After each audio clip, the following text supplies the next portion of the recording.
warahmatullahi wabarakatuh. Alhamdulillah, alhamdulillahi rabbil alamin, qayyumus samawati wal ardin, mudabbiril khalaiqi ajma'in.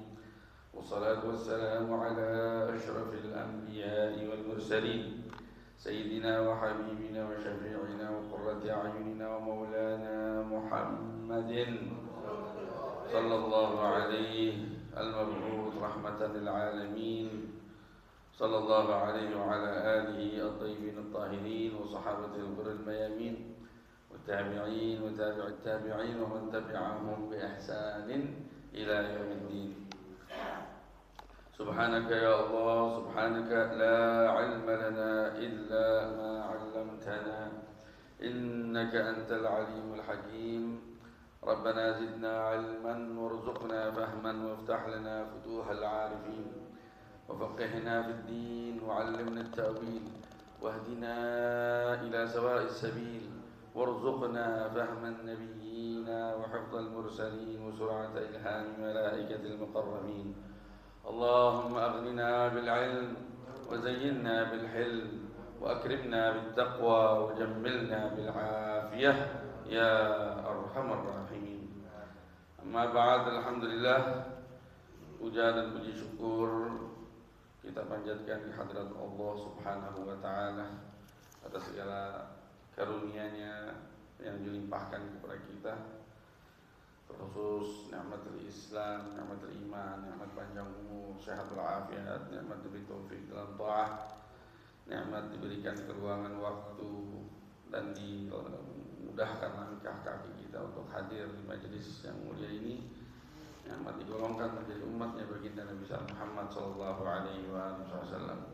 Semoga nikmat-nikmat ini Allah jaga, Allah langgengkan, bahkan Allah tambah dengan kenikmatan-kenikmatan lainnya, dan Allah sambung terus sampai kita merasakan nikmatnya surga Allah kelak yaumul qiyamah. Amin ya rabbal alamin.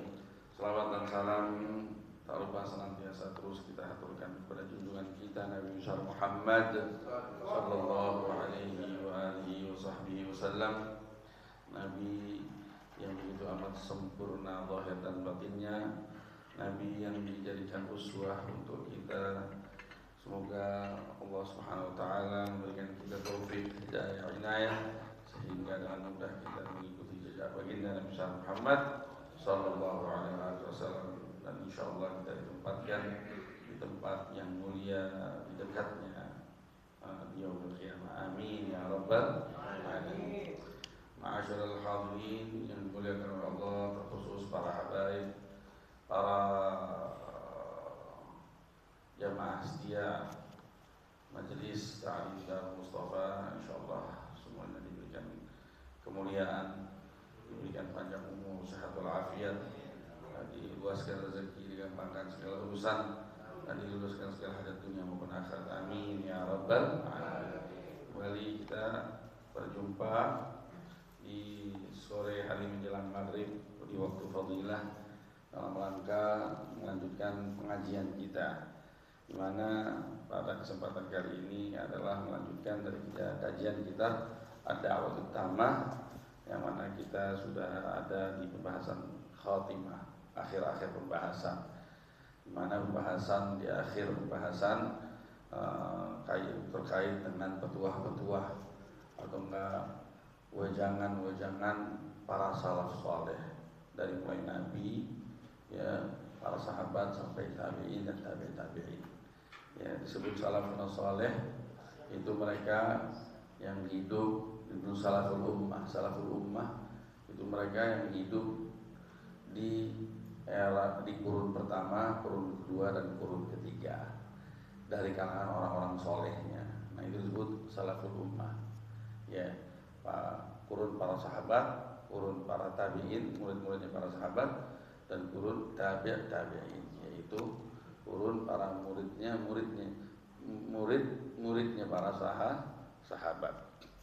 Kemarin kita sudah bahas terakhir pembahasan nasihat ataupun yang ada kaitan dengan Sayyidina Ali karramallahu wajhah.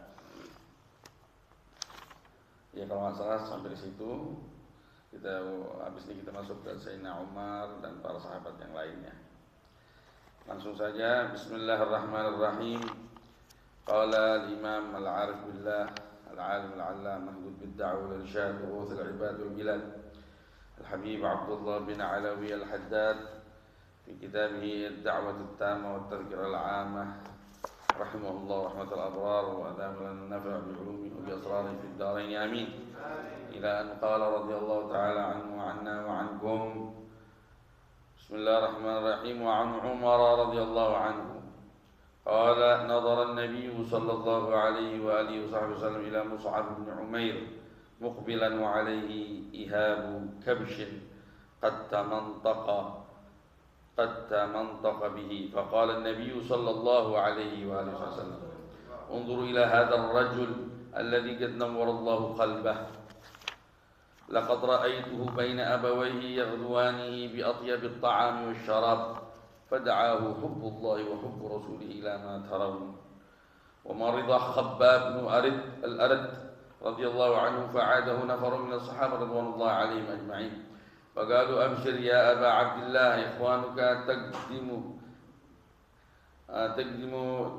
تقدم عليهم غدا فبكى وقال أما إنه ليس بي جزع لكن ذكرتموني أقواما وسميتم لي إخوانا وإن أولئك مضوا بأجورهم كما هي وإني أخاف أن يكون ثواب ما تذكرون من تلك الأعمال ما أوتيناه من بعدهم يريد من أمور الدنيا. وقال عبد الله بن مسعود رضي الله عنه حبذا المكروهان الموت والفقر وإيم الله إن هو إلا الغنى والفقر وما أبالي بأيهما بليت إن حق الله في كل واحد منهما واجب إن كان الغنى إن فيه العطف وإن كان الفقر إن فيه الصبر. وقال وما أبالي إذا رجعت إلى أهلي على أي حال أراهم بسراء أم بضراء وما أصبحت على حالة فتمنيت أني على سواها.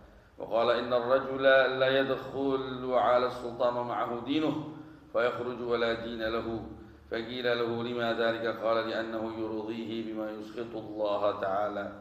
وقال الإمام الغزالي رحمه الله تعالى وذلك لأن الداخل على السلطان معرض لأن يعصي الله تعالى إما بفعله وإما بسكوته وإما باعتقاده ولا ينفك عن أحد هذه الأمور. وكان عمار بن ياسر رضي الله عنهما طويل الصمت طويل الحزن والبكاء وكان عامة كلامه عياذا بالله من الفتنة. ولما بنى عبد الله بن مسعود رضي الله عنه داره قال لعمار رضي الله عنه هلم انظر إلى ما بنيت فانطلق عمار فنظر إليه فقال بنيت مشيدا وأملت بعيدا وتموت قريبا إلى آخر ما سنقرأه إن شاء الله.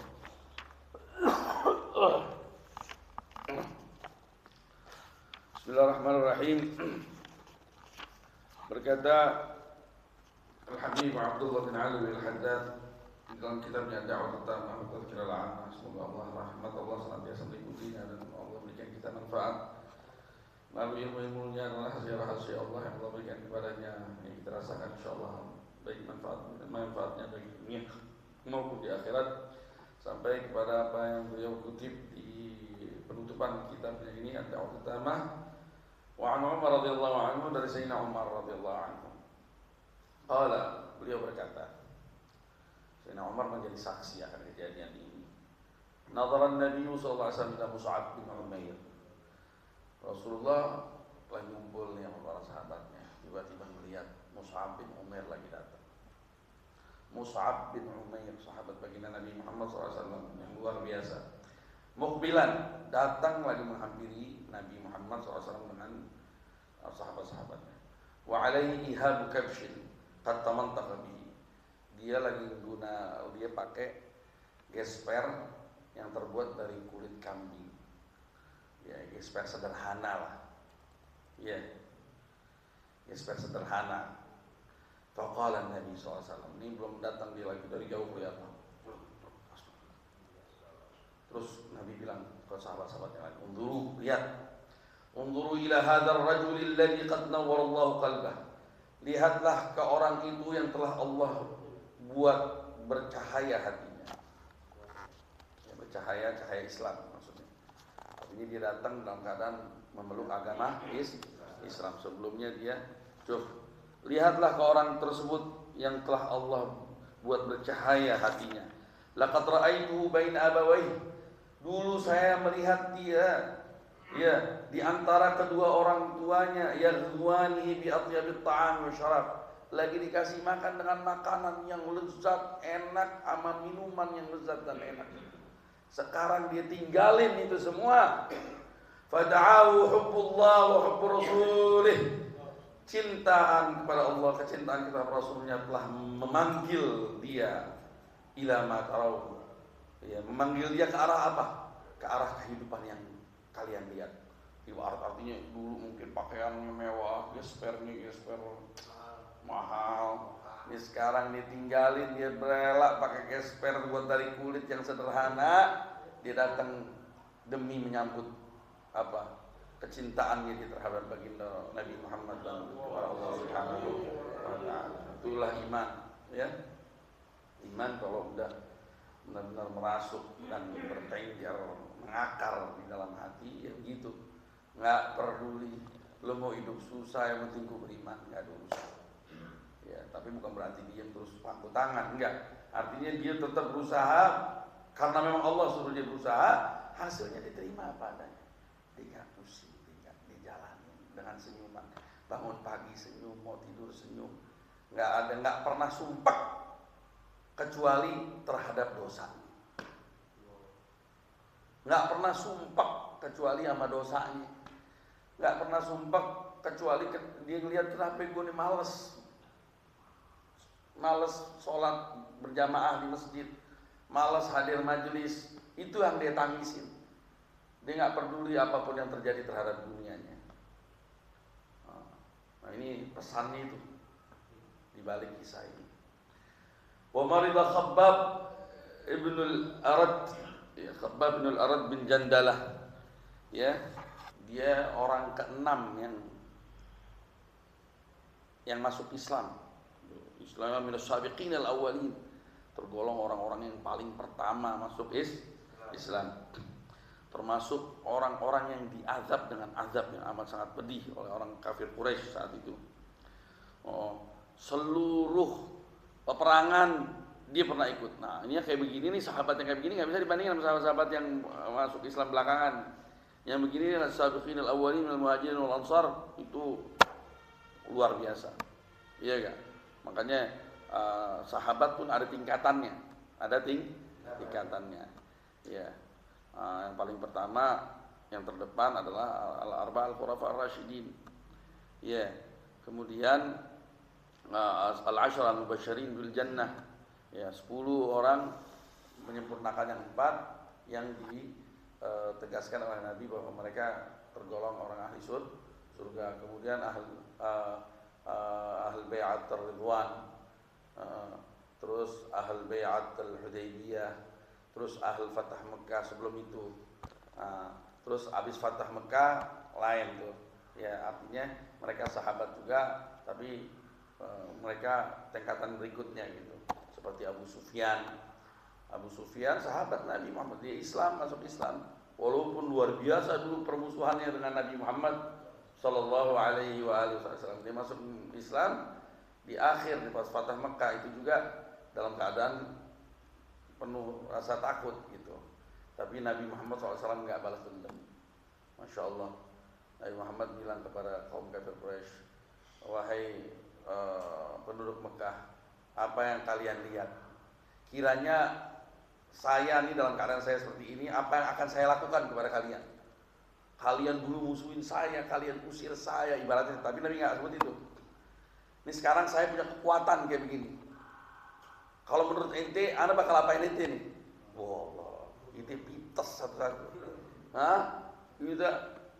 Apa? Tapi tetap dia tahu nih Muhammad orang baik, Nabi Muhammad SAW. Kita yakin engkau nggak bakal berlaku kecuali baik, wahai Nabi Muhammad. Padahal dulu nyiksa Nabi gila-gila. Tapi tetap dia yakin, oh Rasulullah, kami yakin kamu tidak berbuat kecuali baik. Terus akhirnya dia bilang, idhabu fa antumut tulaqa. Pergi kalian bebas. Allah kagak dibalas sama Nabi Muhammad SAW. Nabi bilang ucapan yang terkenal, man dakhala dar Abi Sufyan fahuwa amin. Barang siapa yang masuk ke rumahnya Abu Sufyan, dedongkot nih Quraisy yang nggak mati. Yang lain Abu Jahal, Abu Lahab, Muayyah bin Khalaf, Uqbah, bin Abi Mu'ad. Wah, semuanya udah mati. Ini Abu Sufyan bertengger kuat. Terus musuhin Nabi sampai Fatah Mekah, nyerah. Masuk Islamnya juga karena nyerah, karena dikepung, ibaratkan begitu. Tapi tetap Nabi rangkul. Bahkan habis itu ada perang Hunain, ya. Mereka tuh diutamakan dikasih kambing, 100 kambing. 100 onta. Artinya karena di mu'allafah qulubuhum, artinya masih lemah, Nabi tarik. Itu Nabi Muhammad SAW. Dimana yang masuk ke rumahnya Abu Sufyan aman, gak usah khawatir. Tenang, tenang. Kita gak bakal ngebalas, kita gak bakal. Coba kalau biasanya kalau kerajaan-kerajaan, imperium-imperium besar kalau masuk ke satu daerah, hancur semuanya. Hancur. Yang laki-lakinya dibunuh, yang perempuannya diperkosa. Kerajaannya Nabi Muhammad SAW, kerajaan langit, datang bawa rahmat, masuk kagak ada apa-apa. Subhanallah. Padahal kuat, itu yang disebut al-hilm, halim. Jadi ente saat ini ente mampu untuk membalas, ente ada di atas, tapi ente bisa tahan. Nah, ada hilm disebutnya halim. Nah, Khabbab bin al-Arat radhiyallahu anhu sakit, udah dalam sakit mau meninggal. Dia di sini disebutkan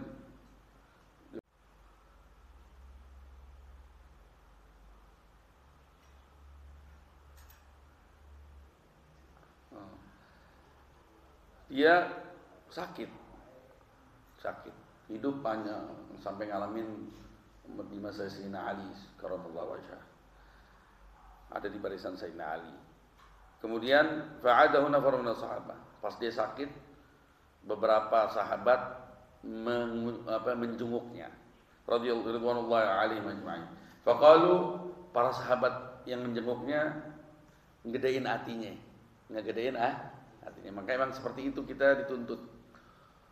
Datang orang yang udah naza, orang udah nggak ada harapan, kita gedein hatinya. Kita angkat, kita sebut-sebut bahwa Allah ini baik, rahmatnya Allah ini luas apa. Jangan ditakut-takutin. Kemarin ya, katanya ada sebagian orang masuk ke ke orang yang lagi nazak susah nggak meninggal, dia ngomong macam-macam. Wah, ini kayaknya nih ada yang ini nih, ada amalan nih, ada simpenan. Yang astagfirullah, ngapain? Nggak begitu caranya. Bikin orang dibikin tegang, keluarga dibikin panik. Nggak begitu. Itu bukan cara yang Islam. Tapi gedein hatinya. Ya, gedein hatinya. Suruh taubat, suruh ucap kalimat la ilaha illallah. Absyir ya Aba Abdillah, sambutlah kabar gembira wahai Aba Abdillah. Maksudnya si Khabbab ini. Ikhwanuka taqdumu alaihim ghadan. Engkau akan menyusul saudara-saudaramu, maksudnya ke surganya Allah Subhanahu wa taala yang telah meninggal lebih dulu dalam peperangan. Fabaka, dia langsung nangis Khabbab. Nangis mungkin sebagian nyangka takut mati. Dia jawab, wa qala ana innahu laisa bi jaza. Ketahuilah saya sama sekali enggak khawatir dengan takdir yang saya hadapi ini. Bahkan di sebagian riwayat dia pengen malah buru-buru mati kalau memang enggak dilarang kita minta mati, ya nggak boleh kita minta sama Allah biar mati, nggak boleh, ya. Andaikan nggak ada larangan, dia bakal cepat minta mati. Artinya dia nggak ada kekhawatiran dengan kematian. Jadi dia nangis bukan karena itu. Dia nangis kenapa? Lakin dzakartumuni aqwaman wa sammaitum li ikhwana. Tapi engkau mengingatkan saya terhadap suatu kaum yang engkau sebut mereka adalah sebagai saudara-saudaraku. Tapi belum tentu dia adalah saudaraku. Artinya bisa jadi dia lagi surga atau dikirim ke tempat lain, neraka. Engkau membuat aku nangis. Saya jadi khawatir tentang keadaanku ini. Ya, wa inna ulaika madau bi ujurihim kama. Mereka telah berlalu dengan membawa pahala sebagaimana adanya. Wa inni akhaf, sedangkan saya takut an yakuna thawab ma tadhkurun. Saya takut ya bahwa pahala yang kalian sebutkan dari perjuangan kami, mintil kal amal, dari perjuangan kita, ya, ma'utinahu min ba'dihim, cuman sebatas apa yang kita diberikan oleh Nabi setelah wafatnya mereka, yaitu apa ya, belum cuman harta rampasan perang, itu balasan kita dalam berperang. Ana khawatir cuman balasan perjuangan kita cuman hanya mendapat rampasan perang doang, harta dunia doang, tapi sama sekali tidak mendapatkan apa-apa di akhirat. Ya, ini yang membuat saya sedih. Saya takut amal saya nggak diterima. Masya Allah. Khasyah. Ini orang alim yang sejati itu penuh rasa takut. Ya al-ilm khasyah kulluh yu'raf bidzaka ahlu. Ilmu, ente mau tahu ilmu, ciri-cirinya apa? Ente melihat orang alim memang orang alim apa bukan? Lihat ada rasa takutnya kepada diri orang tersebut. Kenapa? Karena ente mau tahu ilmu itu adalah rasa takut. Al-ilmu khasyah kulluh yu'raf bidzaka ahlu. Dengan itu kita bisa mengenal siapa ahli ilmu. Rasulullah, Allah Subhanahu wa taala dalam Al-Qur'an berkata, "Innama yakhsyallaha min ibadihil ulama." Innama yakhsyallaha min ibadihil ulama. Sesungguhnya yang takut sama Allah dari kalangan hambanya adalah orang-orang para ulama. Pakai kalimat innama, maksudnya hanya ulama doang yang takut sama Allah, seakan-akan bahasa redaksinya seperti itu. Artinya kalau nggak ada rasa takut, bukan ulama. Hati pakai imam master kayak apa? Kayak ban Vespa. Jadi enggak ilmu di khasyah, di rasa takut. Ini kayak begini. Wa qala Abdullah bin Mas'ud radhiyallahu anhu, habbad al-makruhan al-maut wal faqr wa imullah.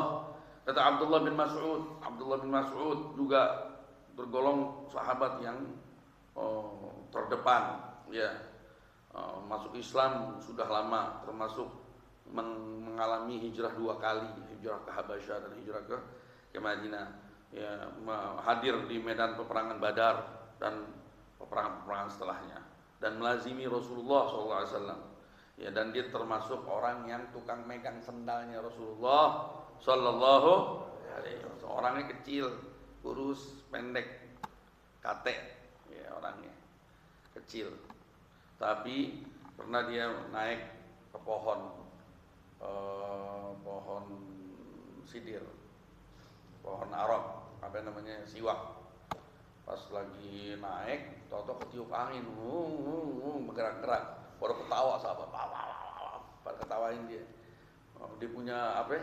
Dia punya betis kayak lidi, kecil. Diketawain sama sahabat. Kenapa?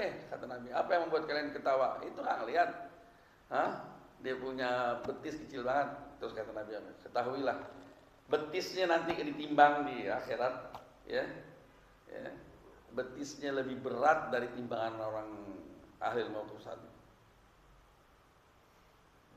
Dia punya timbangan amal, betisnya itu, betisnya kan dipakai jalan buat beramal. Nah, hasil amalnya itu lebih berat timbangannya dari orang, Masya Allah. Nabi marah, jangan ledekin dia, ini orang-orang hebat nih, kecil-kecil juga.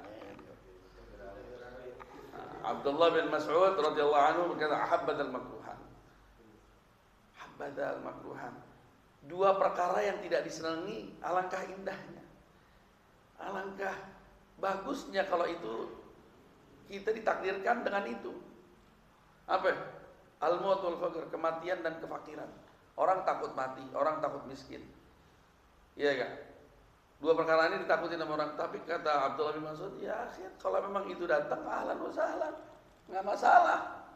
Ya, nggak masalah, itu takdirnya Allah. Wa imullah, demi Allah, in huwa illal ghina wal faqr. Ketahuilah, kenyataan nggak ada illa 2. Ya, kaya atau nggak miskin. Wa ma ubali bi ayyi ma bulit, dan saya nggak peduli dengan kaya atau dengan miskin saya diuji. Saya nggak peduli. Karena bagi saya sama. Mau miskin, Mau kaya sama bagi saya itu ujian dari Allah buat yang hidup di dunia. Jadi saya nggak peduli. Oh saya lebih seneng kaya daripada miskin. Gue takut miskin. Gue pengen banget kaya. Misalkan. Lah saya nggak peduli. Ya gak? Kalau memang ditakdirkan miskin, ya habada. Alangkah bagusnya itu takdir. Karena Allah nggak mungkin memberikan sesuatu kecuali yang baik buat orang beriman. Ya gak? Wa ma ubali bi ayyi ma bulit. Saya nggak peduli dengan salah satunya saya diuji sama Allah. Inna haqqallahi fi kulli wahid minhum wajib. Karena apa? Karena haknya Allah dari setiap dua keadaan itu adalah wajib untuk ditunaikan. Apa? In kanal ghina inna fil 'ataf. Kalau memang ditakdirkan kaya, kita mesti punya rasa rahmat terhadap orang-orang yang membutuhkan. Wa in kanal faqir inna fil sabar. Kalau memang kefakiran, ya wajib yang kita takdirkan hak Allah adalah kita bersabar. Ya enggak? Wa qala wa ma ubali idza raja'at ila ahli ala ayyi halin arahum bisarra amdar. Saya tidak peduli apabila saya kembali ke keluarga saya menjumpai keluarga saya dalam keadaan senang maupun dalam keadaan sedih, dalam keadaan sulit maupun dalam keadaan lapang, saya enggak peduli. Wa ma asbahtu ala halatin fatamannaitu anni ala siwaha. Dan tidaklah saya bangun pagi dan saya menjumpai diri saya dalam satu keadaan terus saya mengharapkan keadaan yang lain. Enggak. Saya yakin janji sama Allah. Saya merasa tentram dengan janjinya Allah. Saya enggak peduli apapun yang Allah berikan untuk saya. Iya enggak? Ini yang ada, saya harus pandai menyikapi apa yang Allah berikan buat saya. Jadi enggak peduli. Orang iman kokoh kayak begini, enggak terombang-ambing dengan badai ujian, tetap bertengger atau enggak berdiri tegak ibarat gunung yang besar, ya, tidak goyah, tidak goncang, tidak labil. Kalau ini sebagian orang melihat Indomie labil, enggak stabil imannya, akhirnya masuk Kristen, naudzubillah, masuk keluar dari Islam. Wa qala, dan dia juga pernah berkata, innar rajul la yadkhulu 'ala sultan wa ma'ahu dinuhu. Ketahuilah, seseorang, ya, bisa jadi seseorang yang masuk ke sultan, ya, penguasa zalim maksudnya di sini, wa ma'ahu dinuh, dan dia membawa agama, fayakhruju waladinahu, dan dia keluar dari pintu kesultanan, ya, keluar dalam keadaan enggak bawa agama. Ini ancaman terhadap orang-orang yang dekat sama penguasa. Ya, sesungguhnya seseorang yang masuk ke penguasa bawa agama, keluar dari pintu penguasa tersebut udah enggak bawa agamanya. Bagi lalu terus ditanya, kenapa emang? Limadza dzalik? Apa sebabnya? Li'annahu yurdihi bima yuskhitullah ta'ala. Karena sang sultan telah membuat orang ini redho dengan perbuatannya yang telah mengundang murkanya Allah Subhanahu wa ta'ala. Artinya ketika kita masuk itu, artinya kita redho sama ini sultan dengan apa yang dia perbuat.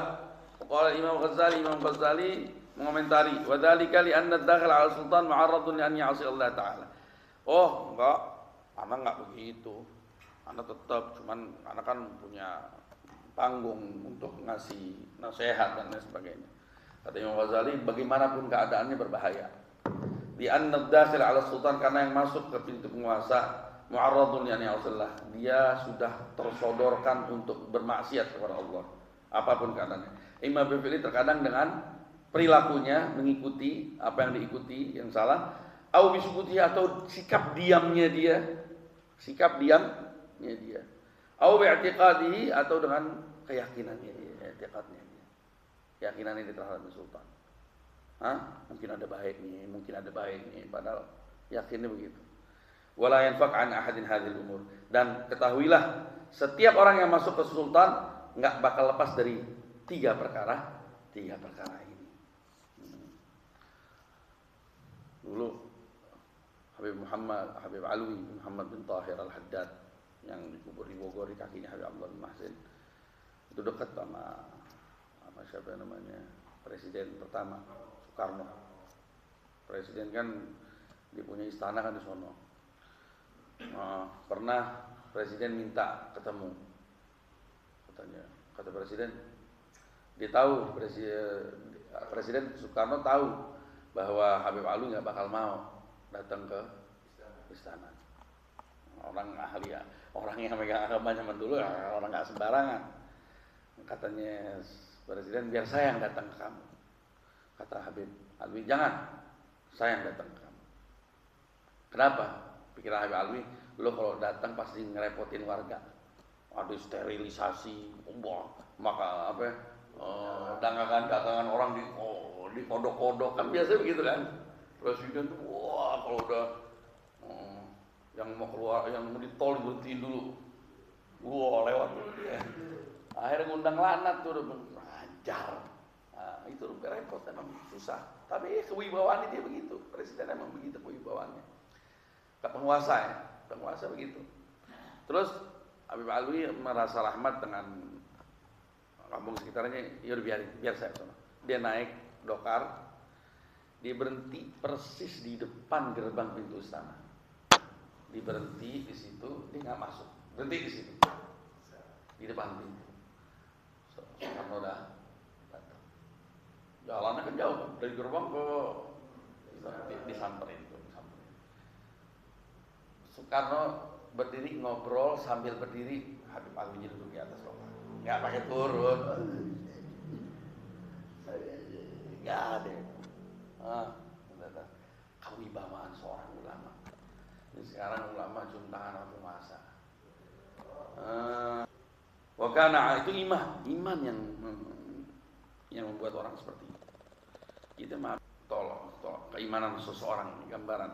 Wakana Ammar bin Yasir radhiyallahu anhu. Ammar bin Yasir sahabat baginda Nabi juga yang luar biasa, termasuk orang golongan pertama yang dibunuh, disiksa. Dilihat ibu bapaknya dimatiin sama bangsa Quraisy, di hadapan matanya, dia masih kecil.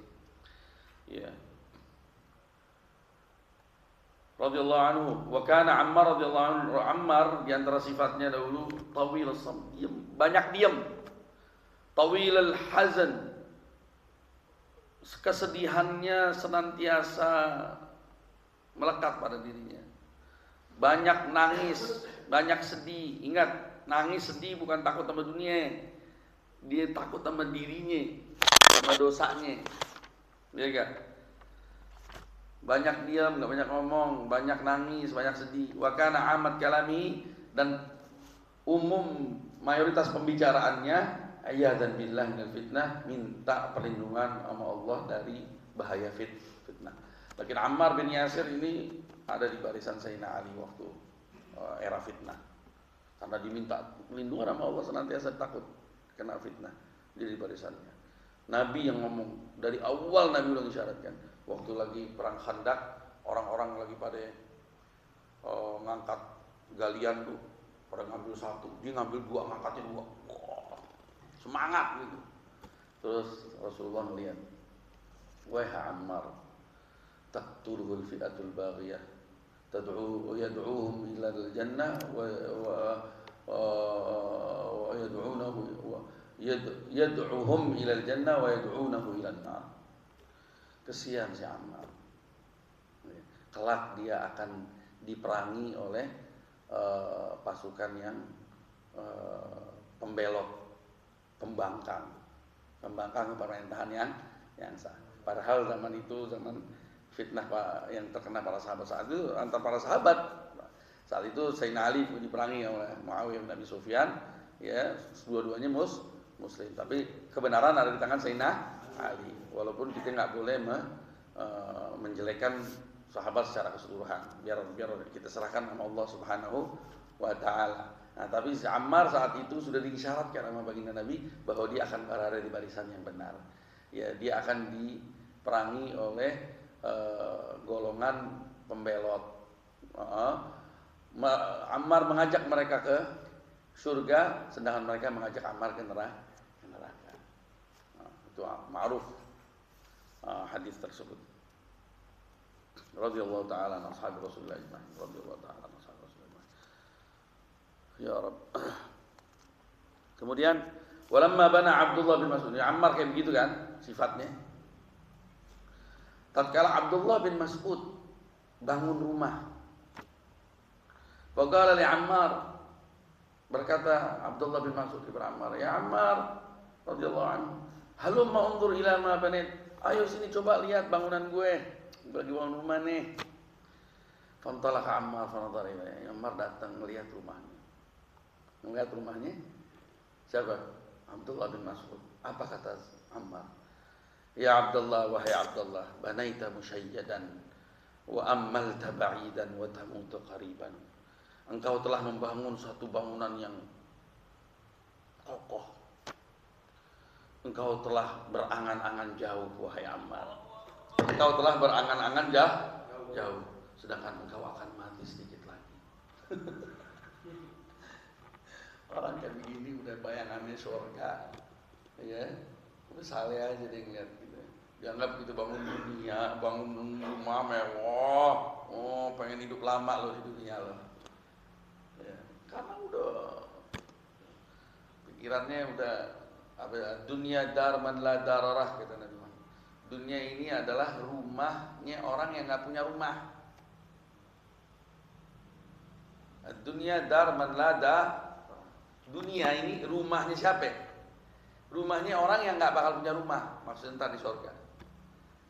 Nah biasanya rumah orang yang nggak punya rumah di sini ya siapa? Orang-orang jalanan kan nggak punya. Rumahnya di mana?